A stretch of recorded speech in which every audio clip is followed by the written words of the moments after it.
Hello and welcome, as we delve yet again into the dusty catacombs of memory to draw forth the truth. And remember, you have entered a bonus action where your players and DM answer questions truthfully. Remember, if you ask us a question, we are legally obligated to answer, except for Will, who has a slight loophole out, which it will ruin the story if he tells us too soon. But I doubt that'll come up. Lies. Whatever. This week, month, year, whatever, we are covering the second part of our Gracklestugh arc, as well as a certain important happening in the caverns beyond. I don't remember anything important happening. Yeah, no.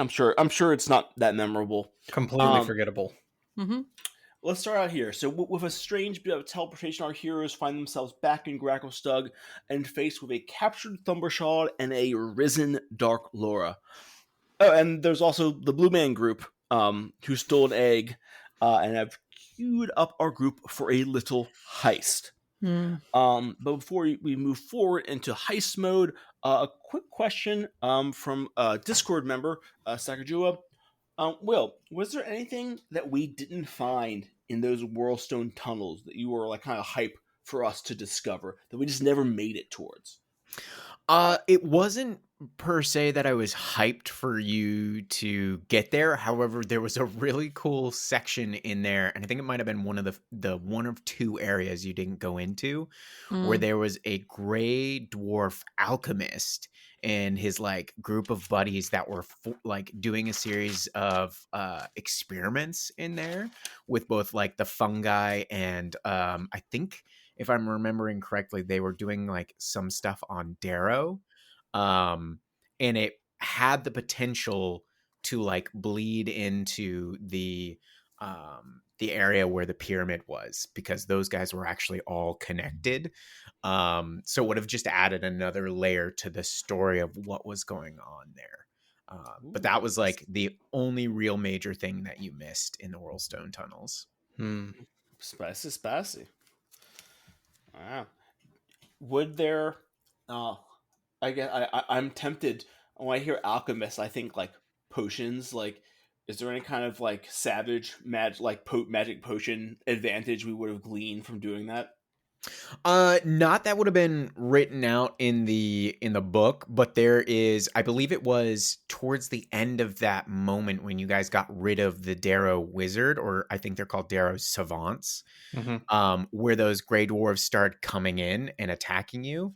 That was actually the alchemist group, because there's a thing where they can overhear any combat happening and they will come to investigate.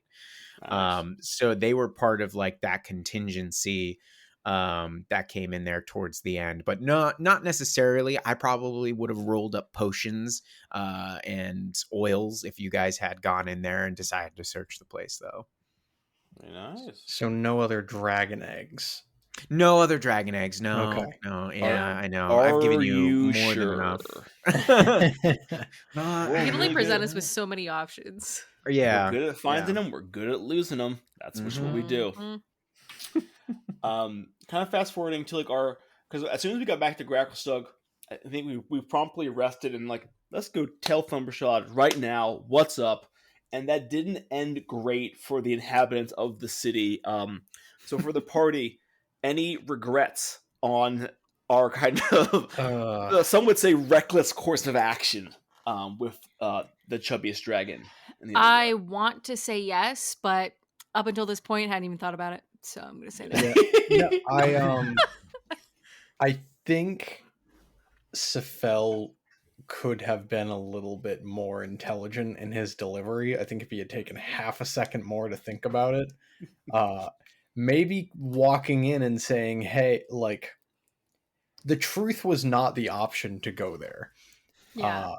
Basically saying like, your power is hanging in the balance. These people want to overthrow you. The goal was to ingratiate us to him. Yeah.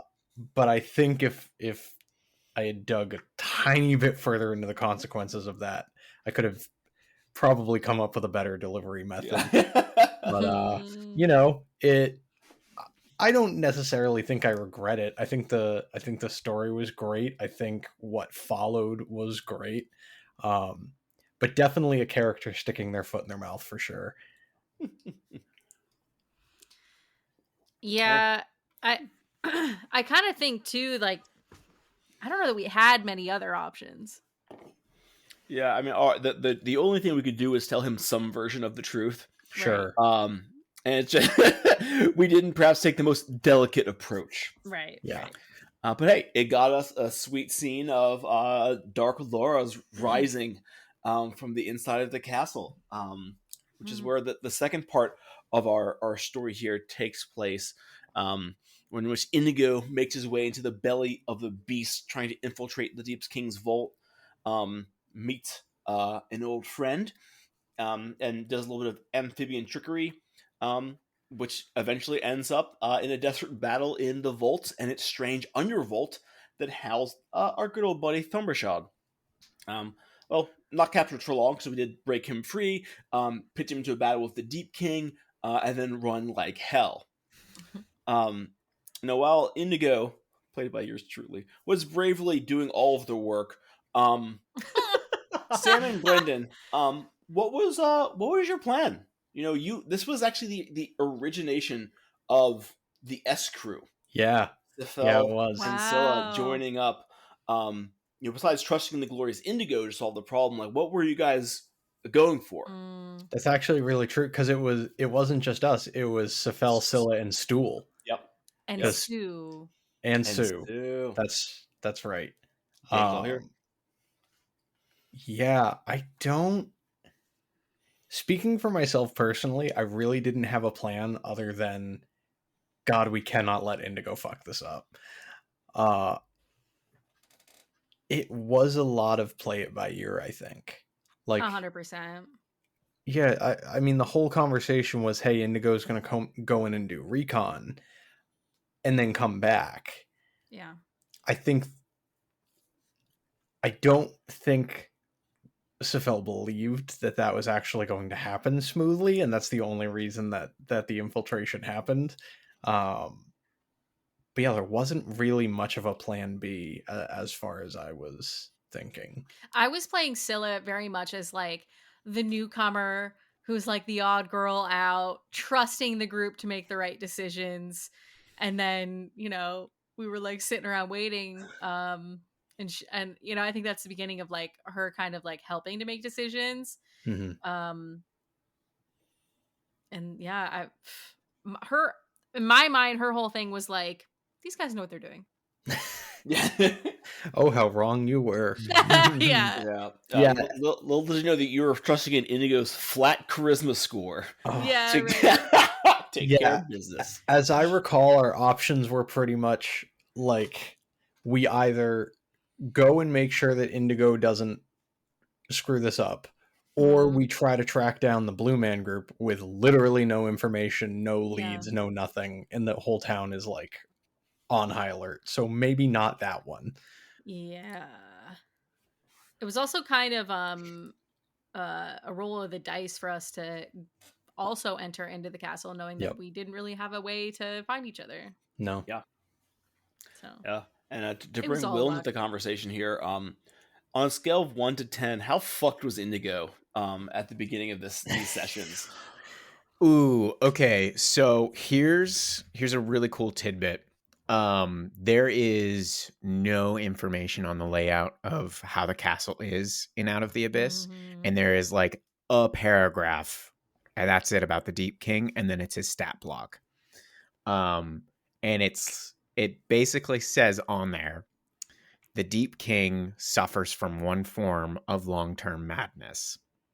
And I rolled on it before we recorded that episode, and his long-term form of madness was, I have recently learned that I really enjoy killing.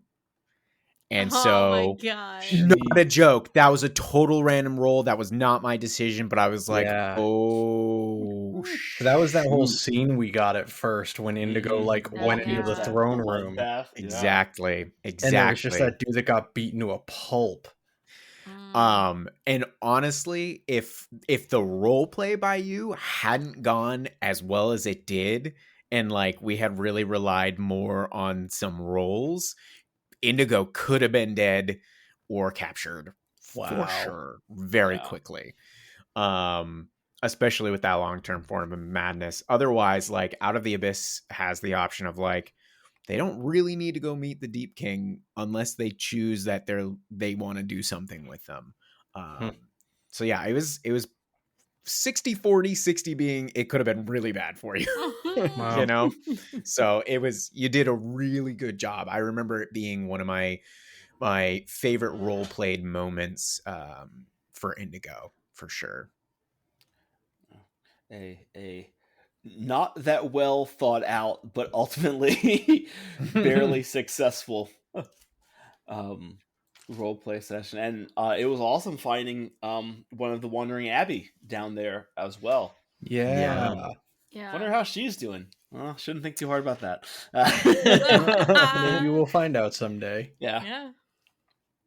As we're down, especially as we get into the lair sections, like when we're all kind of rejoined in the vault, I have one question specifically for Sam, and then one for the party at large. The first for Sam: Dark Laura or Scylla? Who you got in a 1v1? Dark Laura versus Scylla. Golly. I mean, now, like with everything that's happened, or like at the time of that scenario? I think we gotta go at the time. Oof. And this is a 1v1. Yeah, Wow. 1v1. Ooh. I mean, didn't that kind of already happen in Scylla 1? I mean, come on. I like your confidence. One of the great item pools of our game was thrown. Was that a Beat of Force? Yeah. Yeah. Yep, a thing I had never actually seen used. And I'm like, oh no, that's exactly what that's for. That is perfect. It's the Pokeball. Yeah. I'm fairly certain Sifel still has one. Yeah, he does, and that makes me mad to this day. No, if I'm like full back in time, it's 1v1 in a ring. I think Lara wins. Mm-hmm. But now, with like who Scylla is now, I would pick Scylla. Yeah. Maybe you'll get that chance. Maybe. I don't know. See, I'm kind of curious to see what Dark Lara's been doing progression wise while we've been off. Mm-hmm. Just farming bullets for that XP, you know. Why is she level 20? Don't ask questions. Suffer. The Deep King had a lot of business to attend to. The thing that freaks me out, I don't think there's spoilers anywhere at this point. Like we haven't seen Grazit since Lara. Yeah. Like we have not heard of this entity. We have not seen this entity. So as far as I am concerned, he's still hanging around Lara. Yeah, I totally agree. Like whatever that relationship is, I don't want to know what that progression has been like. I just want to be written in a Wattpad. Hey, you know, the Shadow Demon Prince moves in silence. Yeah, and when he strikes, it's not going to be real pretty. I don't know. Lara's a force to be reckoned with. I would not want to fight that fight today. Yeah, and I read at the time we didn't like. There was a lot happening. There was a dragon. There was a flying dwarf. There was Dark Laura going on, and at least on the Indigo side, I think I was already kind of scuffed up and like used a bunch of resources to get to that point. So I didn't have a lot of ammo left. But should we have taken Dark Laura out at the time, guys? Like, do we have a chance to like nip that bad in the bud? And now she's gonna come back at us when we're level 10 and she's level 20. Yeah. Like, did we personally? I don't think we had a chance. No. Defense was our offense in that moment. Yeah. I think I don't remember the exact details of the battle, but I'm pretty sure it was. Sipel literally vortex warped us out of there. Yes, I did. I remember that. I used my remaining spell slots to like get everybody. I was basically slingshotting people to the door. Yeah. Yep. Right. Yeah, I'm pretty sure we weighed the options and it was just not an option this day.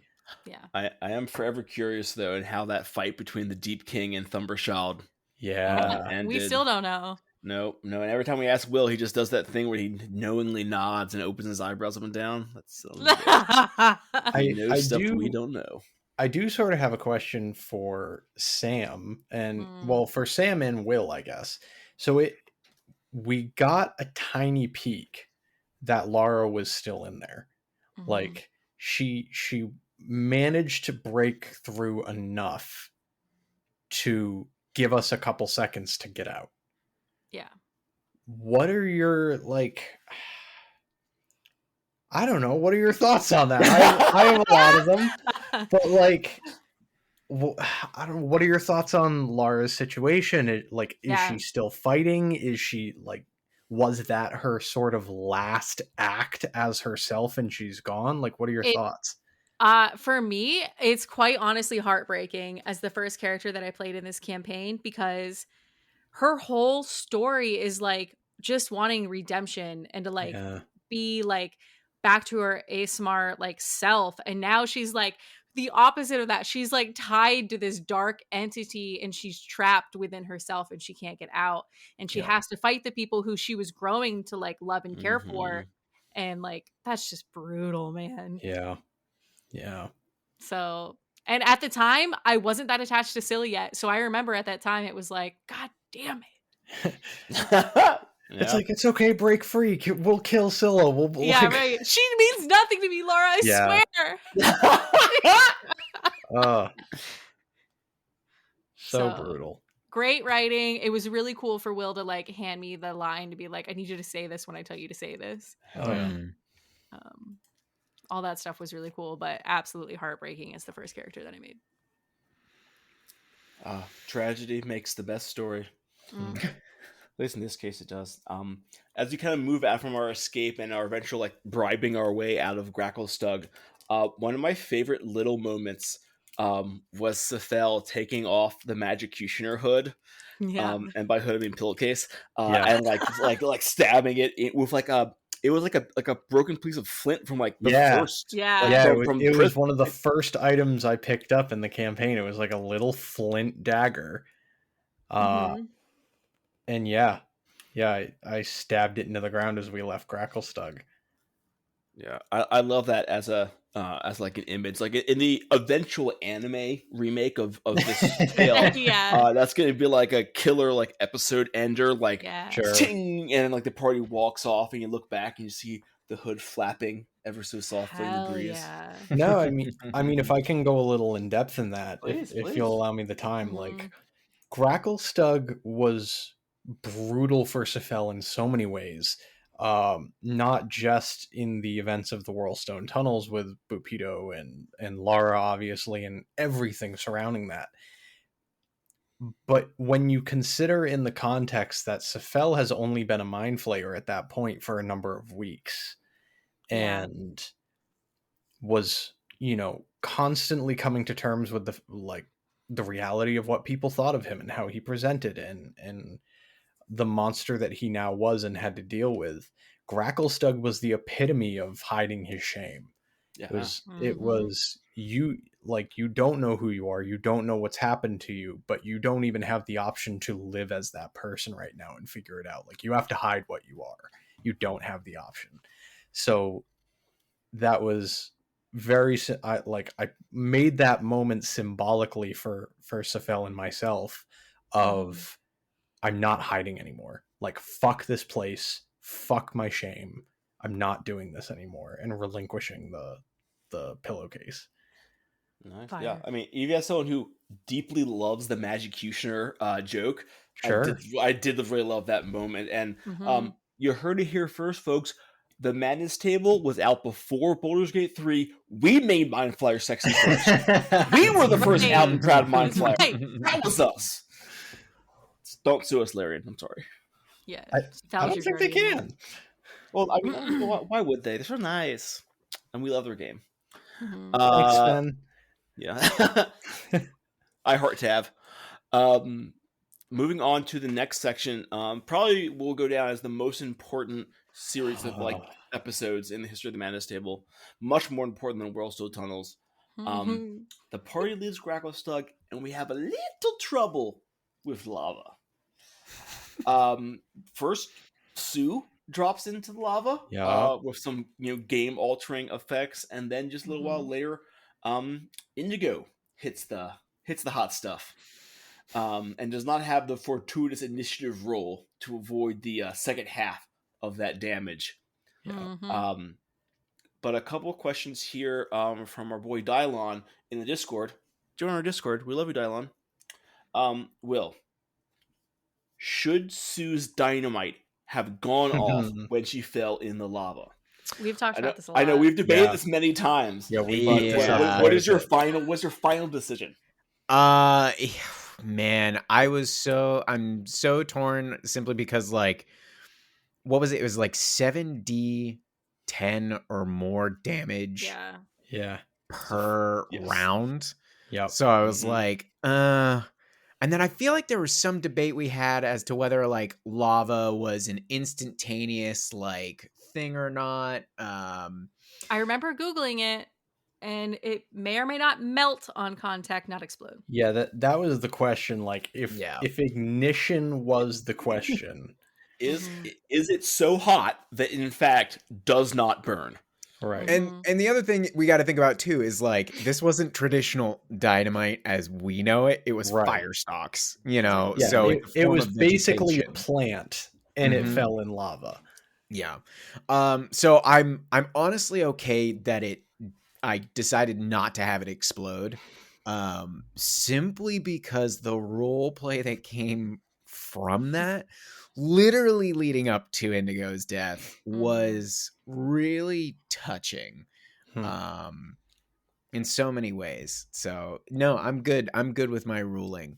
But kind of interesting, I did learn this, I think I spoke about it in a later episode, that there is a type of lava that when water hits it, like when Scylla was using or was it Indigo? I can't remember who was using the water spell.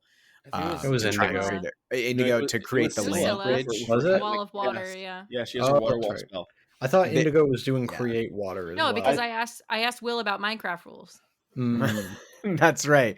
Well, it was so funny because you had done it and I'd ruled, hell yes, it works.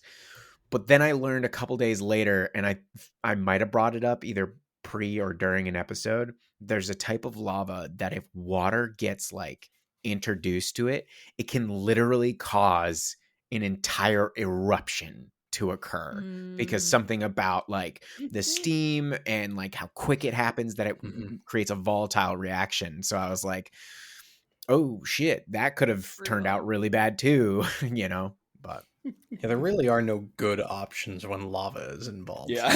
No, but considering the stakes, I'm very happy with the way I ruled things, honestly. And I just want to say I have a lot of regrets because, as I've mentioned many times, Scylla could have saved Indigo, but I forgot I had my cloak. And speaking of regrets, Brendan, your last words to Indigo were, and I quote, "I don't want you to be next." That's not his voice. It's not Siphel's voice at all. I don't want you to be next. Better? You might as well just said you're going to die next. Which leads user Dylon to ask, is Siphel the BBEG? So Brendan, now before our audience, you're committed. Are you the bad guy?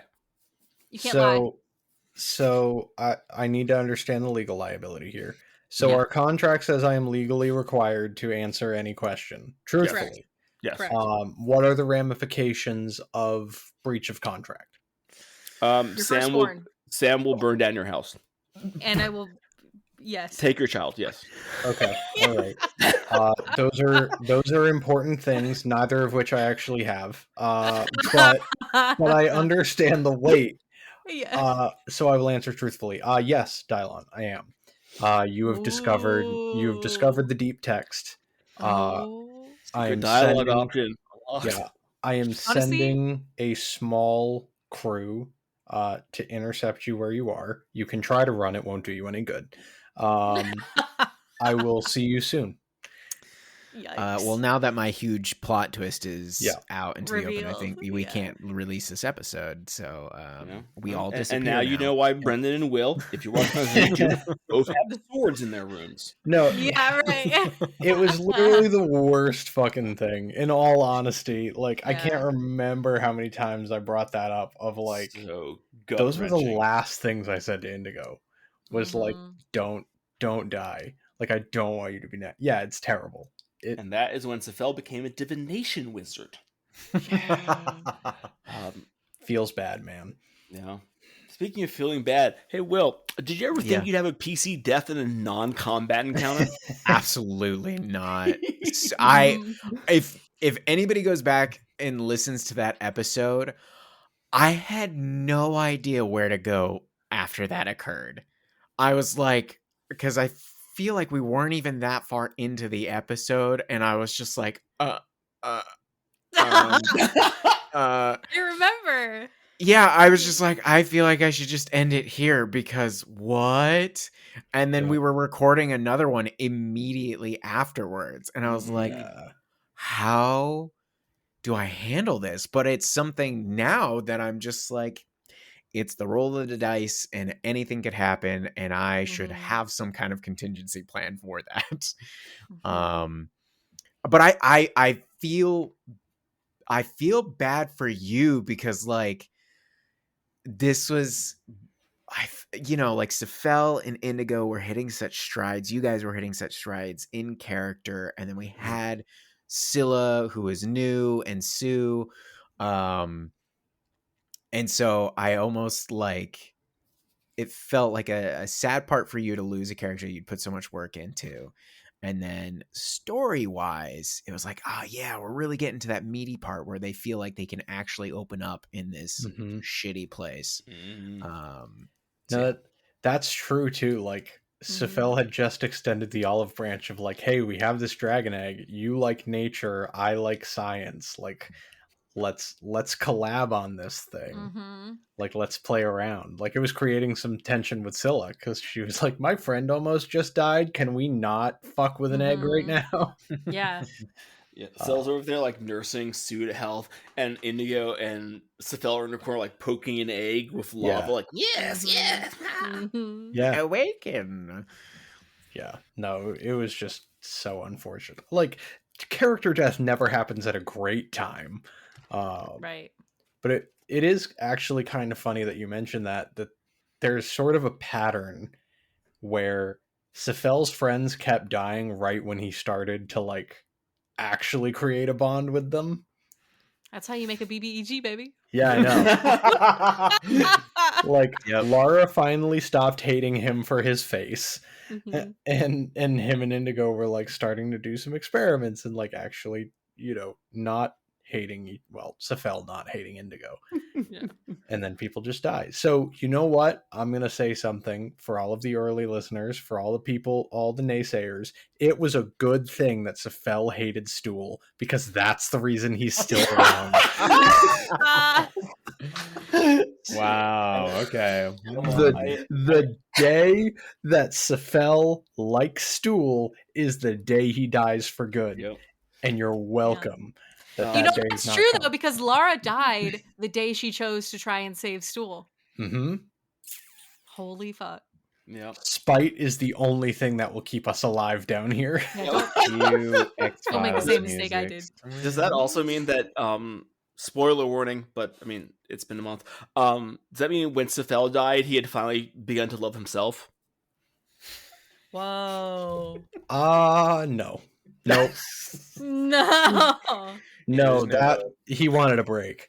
He wanted a break. Oh no, I'm falling. Yeah. No, it was kind of, Scylla is going to be like the classic Gandalf story. It's like, I'm done dealing with you bumblefucks. I need a break, and I'm going to come back stronger. And really stronger just means I had a nap and some peace. Like, I got a real long rest. And became beholden to a demon lord, but don't worry, that's behind me now. I got this. Yeah, like Gandalf. Just like Gandalf. does in fact It's track. weirdly accurate. Yeah, it really is. What creature pulled him down the pit? A Yep. Balrog. The highest CR Damn. demon. in the Coincidence? monster. I think not. Delightful. This does bring me to a question that I thought I'd bring up because right before this had happened, and I forget the exact moment. It might have actually been, it might have been Sue's injury. Maybe you remember better than I will. But Indigo, right before he died, had contracted an indefinite madness, which I That's believe right. was our first of the game Yeah. for PC. Mm-hmm. And I would like to share with all of you what the indefinite madness was. Let's go. Yes. The indefinite madness that I rolled, and what we stuck to was that Indigo was going to be taking on the personality of the people around him. Oh no. And Interesting. if you're an astute listener, you might remember Indigo's acting pretty weird in those tunnels. And so Yeah. what I was trying to portray there was that he was kind of losing sense of himself. And had he lived through this section, he would have started kind of like trying on personalities as he met new people. So like when That's he's crazy. he's going to start bringing up like higher level like diction. When he's talking with Scylla, he's going to be more pragmatic and like straightforward. And then as we meet like NPCs, he starts to kind of parrot them as we make our way along. That's crazy. That's really cool. Mm. And if I could bring back the kimono a little more, and I will cut this if Will decides he doesn't want me to say this, but after Indigo died, as we all know, I went with the glorious Artemis Starcaller. Sure. My second option, and I will always wonder what this would have been like. I floated the idea to Will, can I be the Obsidian Dragon? And he said yes, but I just wasn't sure if I wanted to play such like an, to me, alien creature. You know, Sure. this mythic dragon. I'm like, that's going to be interesting scale-wise, pun That would've been intended. crazy. And I decided to go with the Pally instead, but I will always wonder, like, man, that would have been very interesting. Yeah. We would never have gone to the Kingdom of Ember. Yeah. No, Nope. probably not. No. Yeah, Wouldn't have existed. but we'll discuss that more on the next bonus section. Ooh. Now that's the segue we get from our host. That's what's up, Will. That's what's up.